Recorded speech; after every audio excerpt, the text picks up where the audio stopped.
I asked 1,000 jewelry shop owners what their number one biggest problem was, and 100% of all of them told me that their number one biggest problem was getting customers. So I have generated 80,000 plus US dollars just using Facebook and Instagram, as well as generating hundreds of thousands of leads at this point just using Facebook and Instagram ads. So today in this video, I just want to talk about the biggest problem in the industry, which is how do I actually attract customers to my jewelry shop, right? Now, you could also just replace jewelry shop with a goldsmith shop, but it's equally relevant, right? So let's talk a little bit about the actual problems. So, number one biggest problem for me to talk about is not enough foot traffic, right? So, foot traffic just basically means not enough people are walking into your shop. That's all. That's all it means, right? So, from the reason why this is the number one biggest problem is that it is really the easiest to solve. So, what do I mean? Is that if you do zero other things, but just increase the amount of foot traffic you have in your business, you will make double, triple, five times the money, right? Your business will grow, right? You don't even need to get good at sales. You can stay exactly the same. Do everything exactly the same. Just get more foot traffic, more people walking into your shop, and you'll make more money, right? So that's pretty simple. That is why this is the most irritating problem because if you just had this, you would make more money, right? Obviously, if more people walked into your shop, you would have more, right? So that's why this is the first problem that I will bring up in this video. Problem number two is word of mouth. A lot of local shops confuse word of mouth with front end customer acquisition. Customer acquisition just means buying customers. That's it. That's all it means. Obviously, customer acquisition, right? But they say, I get customers by word of mouth. Now, here's how I see this after running so many ads and after getting so many leads for Goldsmiths, right? Is that word of mouth is a very good back end customer acquisition method, right? So, what do I mean by that? So, let's say this is your business, whatever. This is your nice little business. I'm terrible at draw. I have a mouse as well. So, anyway, that's your business. And then customer acquisition is one customer after buying your jewelry tells another one, and then that another one comes into your shop and buys jewelry. Right? That's obviously what it is. It's referrals, right? Now, the reason this is a good back end customer acquisition channel and not a good front end acquisition channel is that for a front end acquisition channel, you need a lot of volume, right? That's what you need. The reason that you need a lot of volume in the front end marketing is that you need 16 leads that are going to walk into your shop every single day. That's a volume, right? For a local goldsmith shop, that's volume, right? So, word of mouth, as far as I have seen, as far as talking to so many goldsmiths around the planet at this point, Australia, Sweden, the US, everywhere, right? Is that word of mouth does not get you that. Even if you have a very systematized way of doing this with automation, emails, SMS, everything, you don't get this, right? You don't get an enormous amount of volume, right? So that is why word of mouth is not, for my taste, not considered a front end customer acquisition system. You're not getting customers from the front end. You're getting past customers to get you other customers, but that's the back end, right? Because the back end is irregular, right? It's not consistent. That's the whole thing. Otherwise, word of mouth works perfectly, especially when it's systematized, automated, the whole thing, right? Now, third problem is that you have no visibility. Obviously, you have no foot traffic and your word of mouth is irregular. Obviously, you have no visibility, right? And a very simple frame of if I don't have visibility, like no one is seeing my stuff, like, well, advertise more. Right? That's the only thing you have to do. The point of the reason no visibility is a problem is that we are really competing for attention, right? People has to you have to let people know about your stuff. That's the whole point of this thing, right? That's the whole point of marketing. And if you want to have more customers in your goldsmith shop, you have to let more people know about it, right?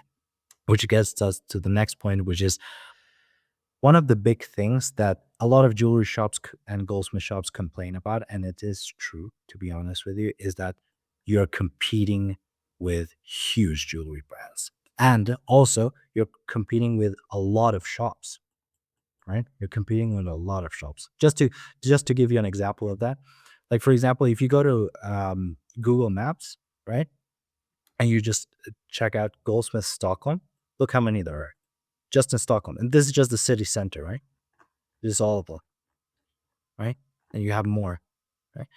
And another thing that I wanted to talk about is your why posting on social media is not really giving you results is that you're not doing enough volume. Remember how we talked about volume here in word of mouth? Like it's not enough, right? It's not enough volume just posting on social media.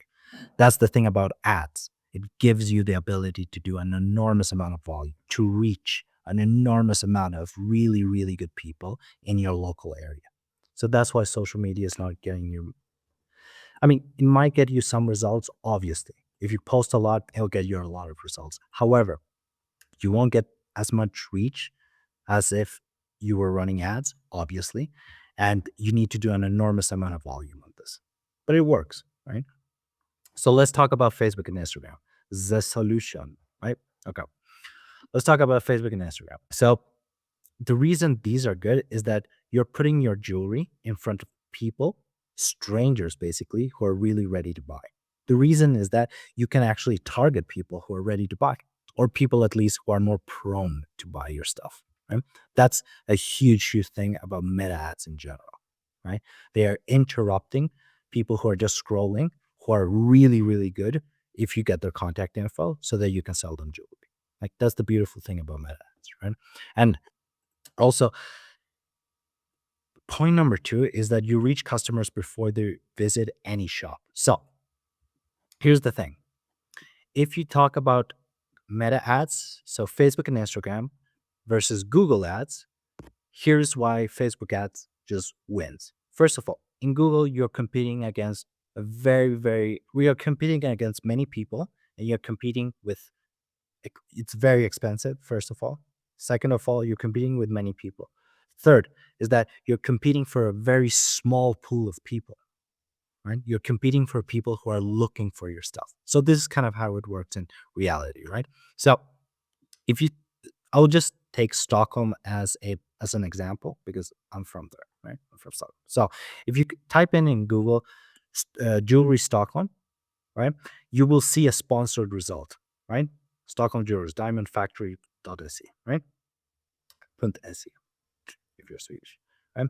Anyway, this is what you see, right? So you have to search for jewelry Stockholm to find this. And then your ad will show. And then if your ad is competitive, it will show. Obviously, right now, it's just jewelry Stockholm is just competing one person. There's no other sponsor that I know of, at least, right? It doesn't seem to be. Okay, that's good. But someone has to type in this exact words. Let me give you an example. For example, Goldsmith Stockholm. So if you just take Goldsmith without S, without Goldsmiths, right? Goldsmith Stockholm, you get, right now you get 3 ads, right? This, this, and this. But think how crazy this is, right?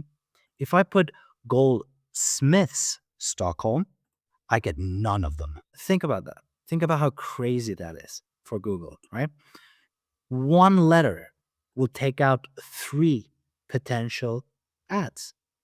So, for example, if I just go, if you're a goldsmith shop, right, and I Googled goldsmiths Stockholm, right, then I wouldn't see any of these ads.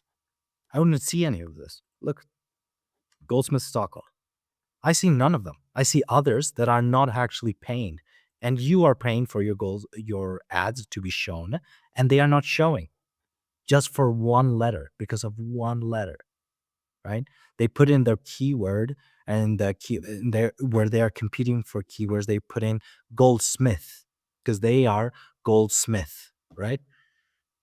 But people will just search goldsmiths, and that one letter S will just, they won't show your ads. 0 ads. But here, if you put goldsmith, comma, Stockholm, then this happens, right? You see them.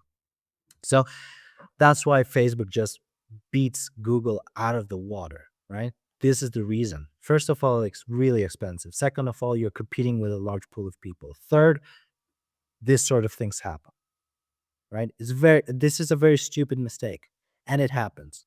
And those shops, they are not all goldsmiths, but those jewelry shops will lose money, right? Because of a stupid mistake. So that's why Meta ads and Instagram ads I have seen are just king for getting a bunch of leads, right?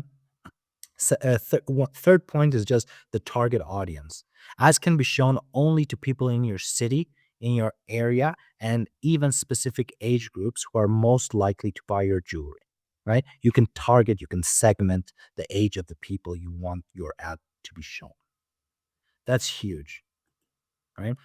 Then there are a bunch of different bullet points in this. You turn online attention into store visits, but to be honest with you, in this one, you turn strangers into store visits and leads.